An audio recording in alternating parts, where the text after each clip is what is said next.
Hey Strong Girls, I'm Molly Herford, sports journalist, ultra runner, cyclist, and author, and founder of Strong Girl Publishing. And I'm Dr. Sasha Golish, Executive Director of Yellow Running Shoes, a researcher, engineer, elite runner, and your BFF who's breaking down the science of smashing barriers in women's sports. Think of us as the intersection of science and culture for women and girls in sport. Each week, we'll dissect the latest headlines and cutting-edge research on female athletes. Debunk myths about girls in sport. Talk about how hormones affect performance at every age, to the latest research in sports science around mental performance, nutrition, equipment, and so much more. And we'll spotlight badass girls and women who are rewriting the rules of the game, sometimes literally. Expect it to be nerdy. And occasionally TMI. But it will always be honest. Whether you're a strong girl yourself or you're raising one, this show is for you. Welcome to Strong Girl Talk, where sports science meets sisterhood. All right. Hello, welcome back to Strong Girl Talk, live and in person. I'm Molly Herford. That's Dr. Sasha Golish.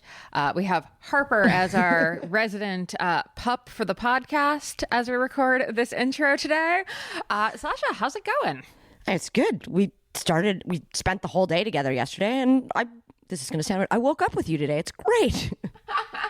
Yes, we were at the MLSE Launchpad in Toronto for their little summit on really leveraging FIFA for different community organizations. So the World Cup is coming to North America, if people don't know. And it was a really cool kind of conversation with a bunch of different community organizations and researchers, and really just kind of like a lot of brainstorming about how could this actually be a positive for, sport, youth sport, communities, etc. So lots of ideas rolling around my brain this morning. But in other news, Power Up by Stevie Lynn Smith, registered dietitian, and myself came out this week. So I'm actually heading down for the launch party for that as pretty much as soon as we stop recording. And we are mere days away from Sasha's Unstoppable journal coming out. Very exciting. How you feeling? Excited, nervous. It's like going to a race. I'm like, okay, I'm so excited to be there. And it's like, oh, I'm going to get to the start line. Oh, November 20th is the start line. Oh, I have to. Oh, yeah. So really excited, really nervous. I don't know did you see yesterday the big ups to yourself at the launch pad, the poster wall? Oh, yeah. And I've been thinking about that. Like, I've been struggling to big ups my own journal. And it's like, well, why? And I'm speaking at the Coaching Association Ontario's report launch on the 25th, and they're celebrating my diversified sports background. And I'm like, oh, I struggle to celebrate this. Other people are celebrating that. I need to big up myself. And it's the same thing with the journal, right? Like bringing my engineering brain, my sports science brain, my coaching brain, my athlete brain, all of me is in that journal and making sports better. And so I'm going to big up myself. It's a fantastic journal. And thanks. For any athlete, anyone, it's really fun. We'll include links to that in the show notes. And I will big ups you all day, every day. And I mean, this is actually a conversation I have with all of the Strong Girl Publishing authors. I have it with myself. I realized even looking at my pushing out of Power Up, which I co-wrote, and it's my 13th book, I think, at this point. It's a lot of books. Lucky number 13? Yeah, lucky number 13.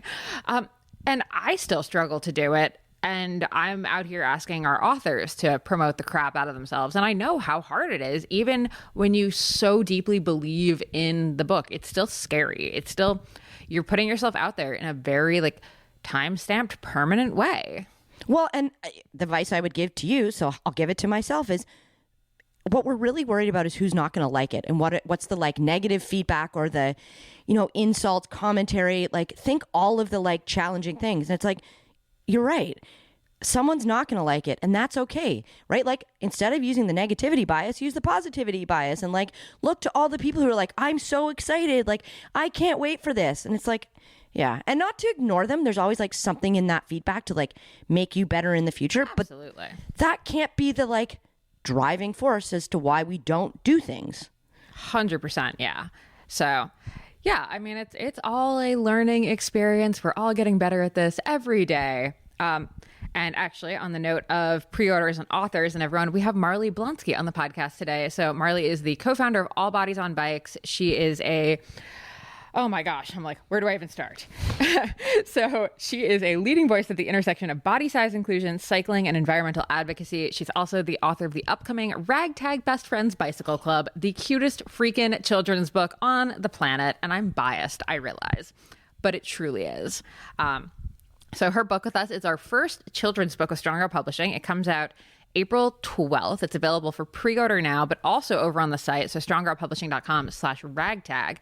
We have tons of merch. We have a limited edition art print. We have so much great stuff over there. I'm so excited for this book. Talking to Marley in this interview, we did it down in Bentonville when I was down there to launch the pre-order. We go everywhere in this one. I'm really excited. We talk about not just the book, not just the impetus for the book. There are a couple tears. I'm not gonna lie. It's Sasha, when you listen, you're gonna cry. I guarantee it. I'm waiting for the text that you're like, I'm sobbing right now. Now, is this like the limit does not exist as to the number of times I can cry? Like the number of times I can go to the bathroom on a run? Well, there is that, yes. Okay. But also, this was just like, so touching. What I love about Marley is she and I come from the opposite sides of this story, where like without giving away too much of the plot, I'm kind of the villain of the story and she's sort of the protagonist, because she is a younger sister of a like strong athlete older sister, and I am the strong athlete older sister. But you are the stronger athlete older sister in real life too. That's what I mean. Right. Like literally, like I have made my sister cry in trying to push her on like actual bike rides as a kid. I know I say I was a non-athlete, but like I did move. It's not like I never did anything. And I remember one time like abandoning her on a trail in Virginia Beach because she was like going too slow and it was irritating to me. And she had an asthma attack, which I finally realized. Oh my gosh. Okay, it was probably only like 30 seconds that I left her for and then came back, but she was like on the side of the trail, like struggling. Yeah. I've been crying, abandoned, and I can't. That's actually the reality of it. I think, like I say asthma attack, I think at the time we thought it was an asthma attack, but it anxiety. was more anxiety. Yeah. I mean, it'd be scary to be abandoned on the side of the trail by your older sister, not knowing where you are, 100%, doing an activity that you're not quite sure about. Yeah. So to all of the Maisies of the world, as Marley puts in her dedication, you're perfect the way you are, and I'm very sorry for any stress that the Zoes of the world have caused you. You deserve to ride a bike. So it's a really fun conversation. We talk about that, but we also talk about even just the practicalities of, as Marley says, she's a fat cyclist. So we talk about what that actually means and like some of the practical things that like I never thought of. In terms of, how the pedals are on the bike. And if you get them like extended so they're a little further out, that's actually really helpful if you have bigger legs. Yeah. And all of these things that I don't have to think about, but could make someone else's cycling journey so much better and like actually make them comfortable enough to continue to ride. So that's the point. Exactly. At the end of the day, that's the point. More bums on bikes. Exactly. All bodies on bikes. I got to see her actually. She did a pre-ride at Big Sugar, and I got to see the crew of people that showed up. Oh, that must have been magical. Oh, it really was. It was so cool. And just to see so many different people out there and like feeling, you could see the before and the after. Yeah. Like the confidence that they felt after riding with her, the energy she brings to all of that stuff. Like we see her online. You have to follow her on Instagram. She has an amazing Instagram, TikTok, all that stuff.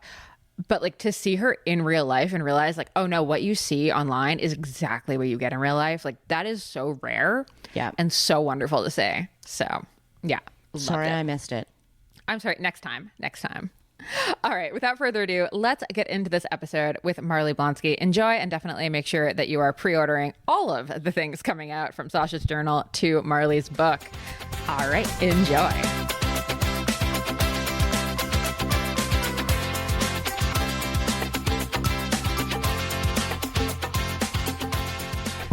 Marley, I'm so excited that we finally get to do this. I feel like I've actually wanted to podcast with you like so much, like so long ago compared to when we started this project. So welcome to the pod. Thank you. It's really fun to be in person. So often these podcasts are over Zoom and it's like conversations are just better in person. 100%. Yeah. And worth the wait. Exactly. And I'm excited because we get to be in person because we just launched the pre-order for the Ragtag Best Friends Bicycle Club book by you. By me. It's amazing. I was going to say, how are you feeling? Like, how did you feel when you first got the book in your hand, when you opened that like package? It was really surreal. I've had this dream for a long time to write a book, and I didn't necessarily envision writing a children's book. But when I sat down to write the story and it just like flowed out of me, and it's such a personal story. Like when you read it, you'll be like, oh yeah, I get this. That it was really overwhelming. And just, I'm so proud of it. And Pip, my illustrator, Pip Claffey, really brought the story to life. The words are great, but when you see this, the illustrations really take it to the next level and make it so, so, so good. Yeah, and I think she did such a good job with the illustrations. And we're going to go into like who you are and all that in a minute here, but like we have to wax poetic about the illustrations. Like she did such a good job where I think any age can appreciate this book. Like to me it's almost like a coffee table book in how just incredibly done it is. That's my hope, because I don't have kids, but I buy children's books all the time because they make me feel good, because they bring out emotions that I sometimes have a hard time accessing. And that's my hope with this book, and when you page through it, you can just even see, with the colors and the facial expressions, and it's just so delightful. It really is. It really is. And we kind of need to explain like the backstory of it and, why creating a book like this that really just invites everyone into cycling is so important. So let's start with like your quick 30-second like elevator pitch. Like, who is Marley Blonsky? Yes. So I am a unconventional athlete. I'm a fat cyclist. I identify as a fat woman. I've lived in a bigger body my whole life. I am the co-founder and executive director of All Bodies on Bikes, which is a nonprofit working to make cycling inclusive to people of all sizes and shapes. I'm also a professional athlete, which is wild to say because I'm really not that good at being an athlete. Whoa. I would actually argue you're fantastic at being an athlete. You have the temperament to be an athlete in that I'm gonna list the reasons. Like you love a start line. Like you are so happy at events. You do a lot of racing. Like I would actually say compared to even the most like serious recreational amateurs, you have more race days in a year. You probably have equal race days to like some professional athletes. It's true. Yeah. Okay. So you're right. I guess what I mean is by like traditional standards of like when you think of a professional cyclist, you think podium finishes, you think, lean and svelte and like very just a traditional cyclist. And I don't look like that. Sometimes I do put on the Lycra and look good to make my sponsors happy. But more often than not, I am riding a cargo bike, inviting others to ride with me. Bikes have really brought me such joy and freedom and a sense of power and community that I hope other people can discover that, and maybe it's not through racing or towing the start line, but moving their bodies in a way that feels good. And especially like as a bigger bodied person, not all movement feels good to me. Running doesn't feel good. High impact exercise doesn't feel good. But I found that riding my bike feels really, really good. And I try not to view it necessarily as exercise because, especially, and I'm getting into all sorts of things, but as a kid, I hated PE class. Well, not really. Oh, no, you and I have this in common. Yeah, I think our PE experience was similar. Yeah, I mean, I liked PE class when we played games, but when it was like time to run the mile or do the presidential fitness test, like I was like, oh, I can't do any of this stuff. I've never done a pull-up in my entire life. And so, by those arbitrary measures, it felt like I wasn't a real athlete. And I found through cycling that I am. Did you ever make it through the mile? I always made it through the mile. Oh, see, I'm not a quitter. This is my claim to fame is I never once did the mile. How did you get out of it? Oh my God, I pretended to sprain my ankle. I pretended to pull a muscle. I pretended to throw up. I fainted once. Wow. Yeah, like I was homesick many times. Wow. It's funny. So I grew up in Texas, and down there we never had to run the mile. And then I went to Spokane. And in PE class one day, they sprung it on us, and I ran a mile in jeans, and I had never run a mile before. I was like, I don't know what I'm doing. And I was the slowest. I think I still got under 10 minutes, which is pretty impressive. I could not do a 10-minute mile now. But after that, I was like, oh, I do not like this. And so I guess it relates to how I am now. You know, I will still do things. It will just take me a lot longer. I will walk when I need to. And I don't like to suffer unnecessarily, which is silly because I'm riding 50 miles tomorrow in potentially a torrential downstorm. So I will probably be suffering, but it's a different kind of suffering. I don't know. I get joy out of being on my bike and suffering. Okay, see, I actually really like this because this concept of like, it needs to be a sufferfest to like quote unquote count. It doesn't. Actually like so irritates me. Even just this like hard man like vibe that cycling can sometimes have. So I'll be honest, I was at Leadville and they were doing the pre-race meeting and they just kept talking about how like to get through you have to be hard like the miners in the Leadville mines were. And I'm like, I'm sorry, we're not miners. Like we paid a lot of money for this. Far too much money, arguably. And I probably think about this way too much, but I think it's a very like patriarchal colonialist mindset that we have to conquer these races and we have to shred. And it's like, why can't I just ride and enjoy and appreciate the scenery and appreciate the locals? I'm not conquering anything. Oh, and like the, whole like hard work puritanical vibe of like, if you're not going at like 110%, if you're not working so hard, then like morally like bankrupt. Exactly. Yeah. And people think that like, because it takes me longer to do something that I'm not working as hard. And it's like, I'm still giving my 100%. That just looks different than other people. Like my heart rate is elevated all day. And it's such an interesting language that we use for endurance sports. You are completely right. And okay, I actually want to get into some of the practicalities only because yesterday when we were at the Big Sugar Expo with the book doing pre-orders and everything, if everyone hasn't yet, go pre-order at stronggirlpublishing.com/ragtag. Yes. You will get a signed copy if you order from Strong Girl Publishing. Anyway, you were talking to another All Bodies on Bikes chapter leader, and I want to get into like the structure of All Bodies on Bikes because I think what some people may not realize about All Bodies on Bikes is that you actually have a ton of stuff going on with it. We do. Like, it's huge. And it's not just like, oh, you show up and do one event and like that's it. It seems like you have these communities just all over the place.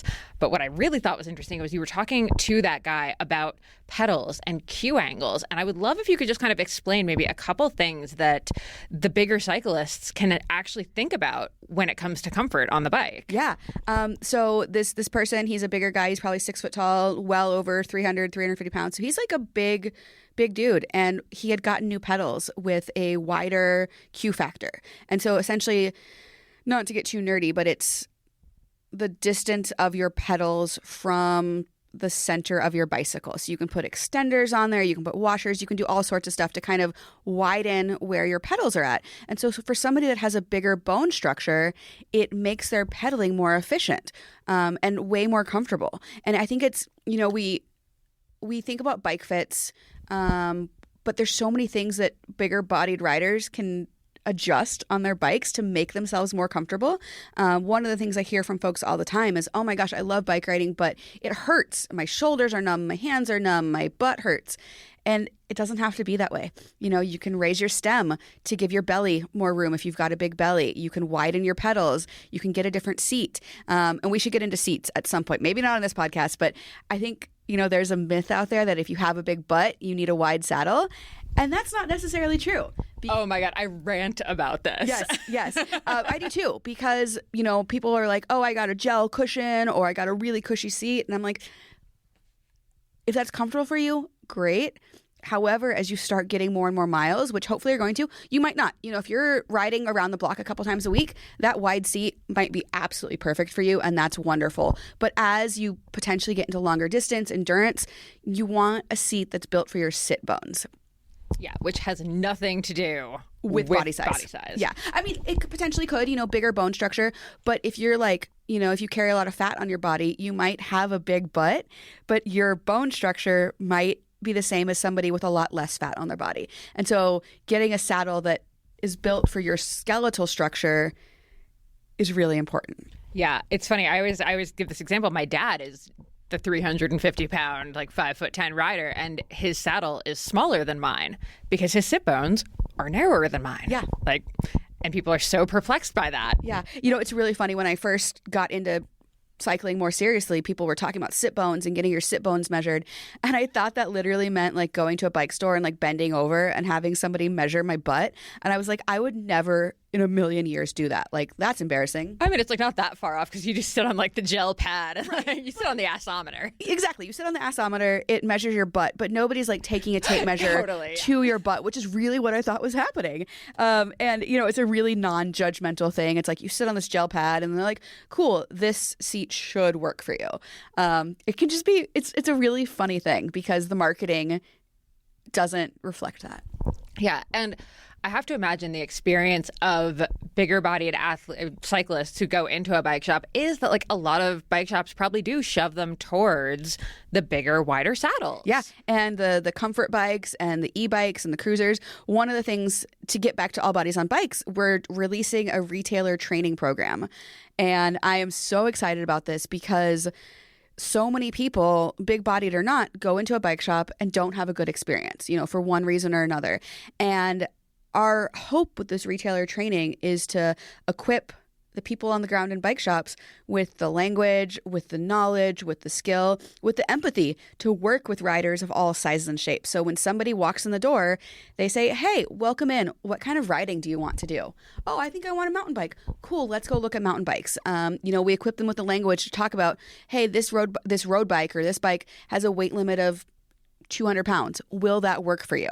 Instead of saying, oh, you probably weigh too much for that bike. Let's find a different one. You know, just having those conversations. So we're rolling out this retailer training program to ideally make it better for everybody. So that way shops know about Q factor. Shops know about, you know, how to fit bigger bodies because it is different. And I'm really excited about that. Oh, that is so cool. I love that. It's not the best timing. Well, I mean, honestly, for retail, though, like they should be looking at this because this is a market that they're alienating and missing in a lot of situations. Yeah. And that was kind of the big push behind All Bodies on Bikes from the beginning is definitely the community rides. So we have 14 chapters across the country that lead inclusive community rides where you're not going to get left behind. You can find community. We're not going to judge you for what you're wearing. We're not going to judge you for what kind of bike you're on.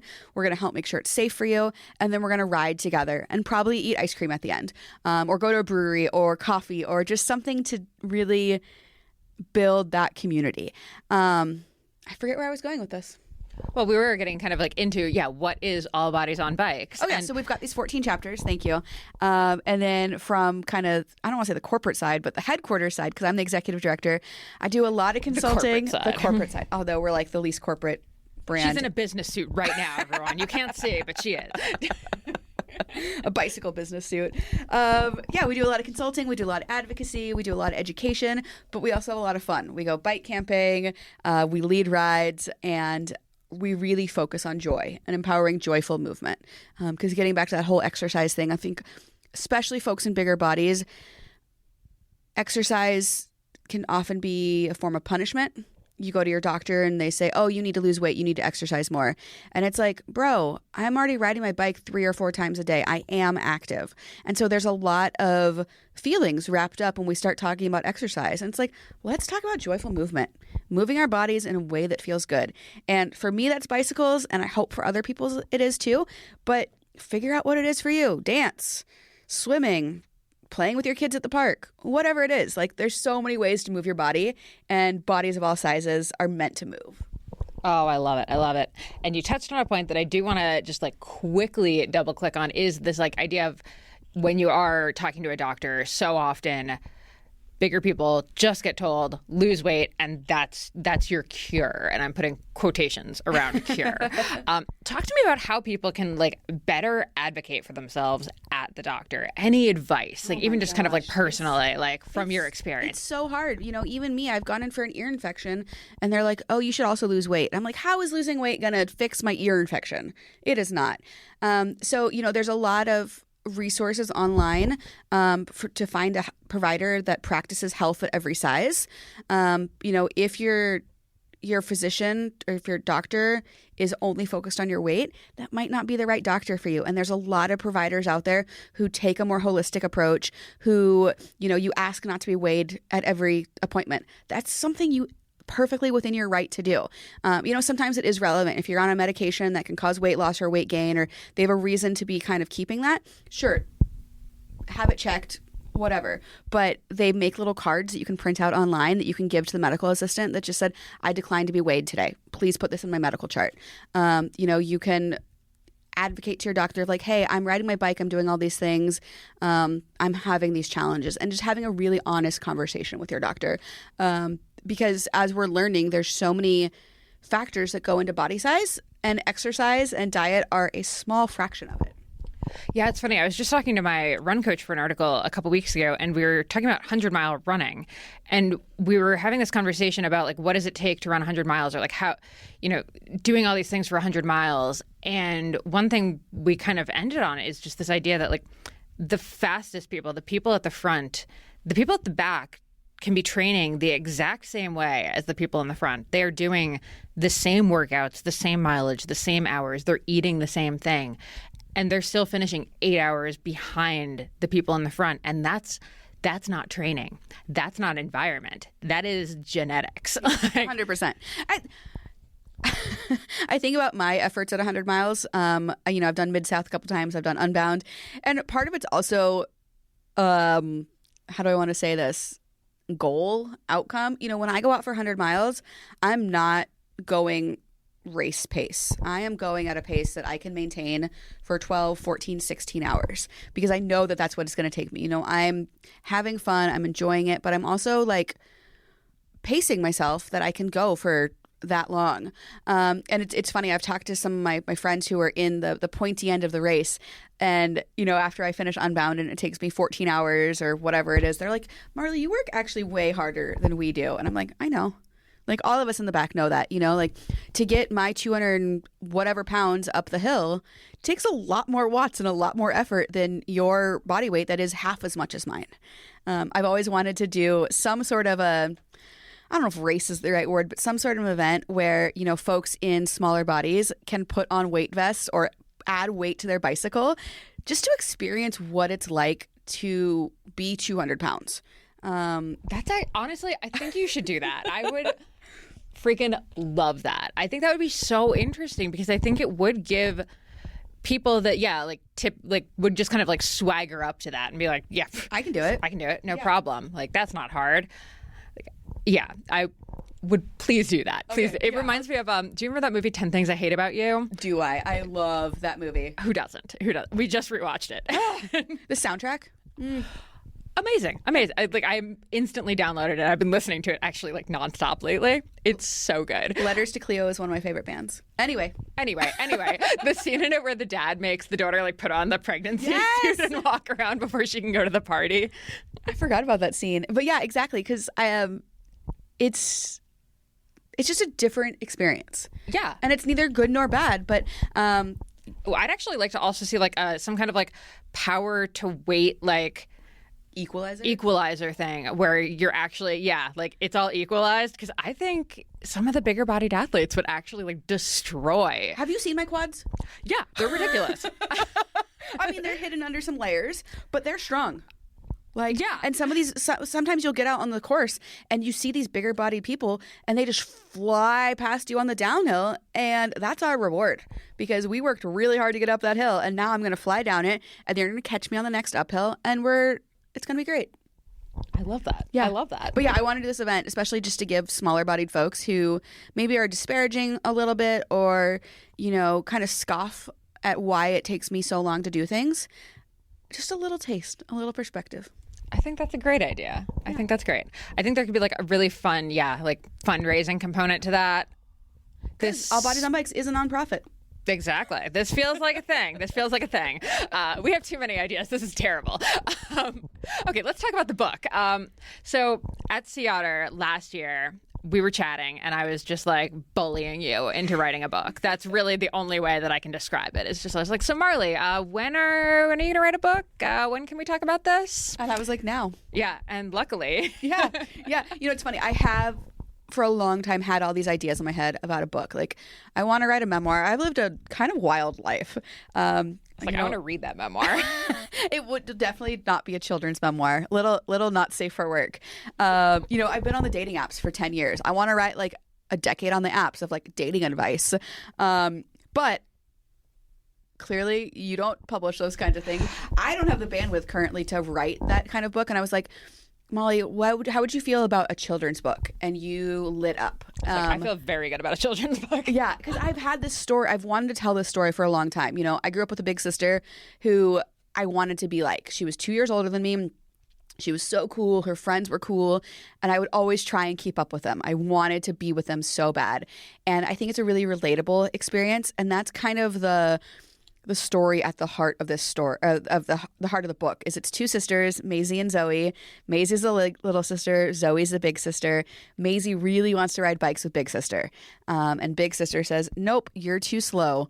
And so, Maisie, of course her feelings are hurt, but she decides to ride anyway and ends up kind of collecting this group of friends, the Ragtag Best Friends Bike Club, and they go on adventures and they eat ice cream, and that's the story. And it's just, I shared it with my sister when I was in the writing phase, and she was like, was I really that mean? Because Zoe's a little bit mean in the book. And I was like, yeah, you were. And my sister was like, I'm really sorry about that. So I'm excited for her to read this because it's also like a story of redemption. I thank my sister in the acknowledgments, which she doesn't know about yet. She hasn't seen it.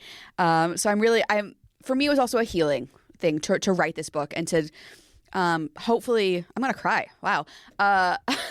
Just to get this story out to other folks who have felt inadequate or like they're not good enough. And you are good enough. It might look different.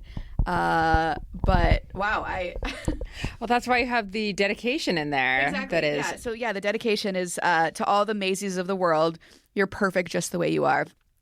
And actual tears, by the way, if you're listening to this. This does not happen very often. I was talking about, children's book allow me to access emotions, and that's exactly what's happening right now. I'm kind of a black hole of emotion sometimes, a little dead inside, but clearly not all the time. Oh my gosh. Well, I'm glad I videoed that part. I guess I am too. It's very sweet. Yeah. No, and it's funny because as we were talking about the book and you were a little nervous about, if you wanted to do this because you didn't want to hurt your sister's feelings. Exactly. Yeah. I was like, so as the older sister who was in fact the Zoe of my sister and my story, I can safely say that we deserve it. And honestly, I was so glad that you told it because I think there's a lot of little siblings, and now I'm gonna choke up. I can picture the little Marley and her sister and big Molly and her little sister reading this, and it changing their perspective on hope so. How they get to play together and how they get to ride together. So I think maybe in 10 years we're going to hear that we could have had a Maisie Zoe situation and actually they ended up riding together and doing all this stuff. Yeah, and the cool thing is we're not asking Zoe to change. We're not asking Maisie to change in the book. Zoe can still go on her big adventures and go fast, but they realize, through the story that they can ride together. And there's a scene in the book where they're riding together at some point, and Zoe wants to take Maisie up a big hill, and Maisie is like, this hill is too big. I can't do it. And Zoe is like, it's okay. You can walk. And I think it's just a really good example of things don't have to look a certain way. And I imagine, there might be a future story where Zoe and Maisie do a race together and Maisie learns how to train and learns what, a different kind of bike riding looks like. I don't know. We'll see how the public receives this one and how things go. But there's definitely more to the story here. Oh, definitely. I'm so excited. And I see this as, it's almost precursor to the Shred Girls. Exactly. They're not the Shred Girls, but you can see them growing into them. Yeah. I actually have kind of been sort of nodding to the different books within the Shred Girls. So I feel at some point, the Shred Girls might meet Zoe in an upcoming. That would be so cute. So cute. Yes. I could see it because I think Zoe and Jen would get along just great since Jen's like the uber competitive, like fast one. Yeah. You can tell her name's Jen, so you know she's going to be like a little mean. We've all known that competitive fast Jen. Look, we're from the like early aughts. There was always like the mean girl named Jen. There was literally a band called Mean Girls Named Jen. That's incredible. Right? Yeah. Anyway, very excited about the book. Very excited about the pre-order. Side note, the scene you were just talking about, we do have a limited edition print of that Keep Going that people can get on strongerpublishing.com/ragtag. It's so cute. It's so cute. I'm going to frame it and put it up in my house. Like it would be great for a kid's room. It'd be great for a bathroom. It'd be great for a classroom. Office. And it's like, yes, it's bike related, but Keep Going is such a universal, like, keep going, whatever you're doing. Exactly. And yeah, Pip really captured that in that illustration. And I'm so excited. And so the book is coming out. It's available for pre-order now. It's out at Sea Otter. So we are going to have, it's like a very full circle that will launch the book at Sea Otter. Yeah. We're going to have so much stuff going on that week. It's going to be so much fun. I'm so excited. People need to... Overwhelmed already thinking about it. Shredley, who is my apparel sponsor, we've had the Manatee Cycling Club the last couple of years, celebrating. I love manatees. I got compared to a manatee on a... I guess one thing I didn't mention is I'm like weirdly popular on Instagram, on like cycling internet. I'm kind of famous. Kind of a big deal. But I'm not like one of those influencers. I don't know. You have to look at my content to see. But anyway, I had a video go fairly viral and somebody said, you have the fitness of a manatee. And I'm like, I've got a pretty hard exterior, but that one like hurt me. So I was in the group chat talking to some friends and they were like, Marley, manatees are really cool. Like they're excellent at preserving energy. And when they need to escape predators, they can like zoom up to 20 miles an hour. I was going to say, actually, has anyone checked on the fitness of a manatee? Because I feel like they're actually probably pretty fit. Exactly. Yeah, they're just efficient at saving their energy. So anyway, my friend group kind of helped me reclaim the manatee. Reclaim the manatee, yeah. And so now, for the past 2 years, I've had a clothing line with Shredley celebrating the manatee. And next year, we are celebrating the same ethos, but it'll have some fun, like, ice cream illustrations from the book and be more of a gravel collection. And that's launching at Sea Otter. I will hopefully have a new bike sponsor that we can do some fun things. Hint, hint, if there's any bike companies out there who want me to ride for you. Just throwing it out there. But yeah, Sea Otter's going to be wild. Yeah. And so much more going on. And okay, actually, before we go, talk about the All Bodies on Bikes movie too, because that's also in the works. I'm like, oh my God, I don't know how you and I keep all of our things straight, but we manage. We do manage. And I will occasionally drop a ball, but not very often. And I feel really bad when I do. This all started back in 2020. Shimano heard about the size inclusion work that I was doing. I didn't even talk about that, but I was working on size inclusion in cycling way before All Bodies on Bikes was a thing. Shimano heard about it. They made a really cute film. It's like 10 minutes long, and it's available on YouTube called All Bodies on Bikes. And I've since become very close with Shimano. I'm one of their athletes. And my manager was like, hey, we want to do an updated story of All Bodies on Bikes of where you've come in the last 5 years. So we spent about the last 6 months filming it. We went to New York. We did a bike packing trip. We've just done a bunch of stuff. And it really highlights where the organization has come. Because when the original film came out, there was no organization. So that'll come out. We don't have a release date yet, but we will likely be doing like film tours and book tours and talks. So the idea is, we'll come to your city, we'll do a All Bodies on Bikes ride, and then we will do film screenings and maybe a book reading, and it'll be a fundraiser for All Bodies on Bikes.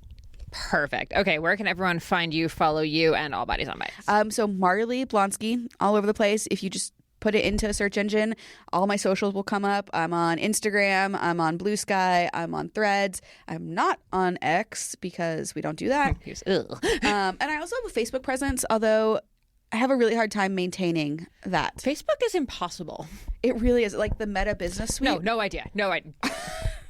But you also can't escape it because that's like where everything is. Yeah, it's kind of like the hub in the Meta. Yeah, no, it's horrific. I go on like once a week to make sure that like nothing has blown up, and that's really all I do. Same, but I have an audience there. Like, there's a segment of my audience that really connects with me on Facebook, and I feel bad because they send me messages and they disappear into the ether. You're like, I have no idea where this is. Yep, people comment on things, and I'm like, I don't know where oh, okay.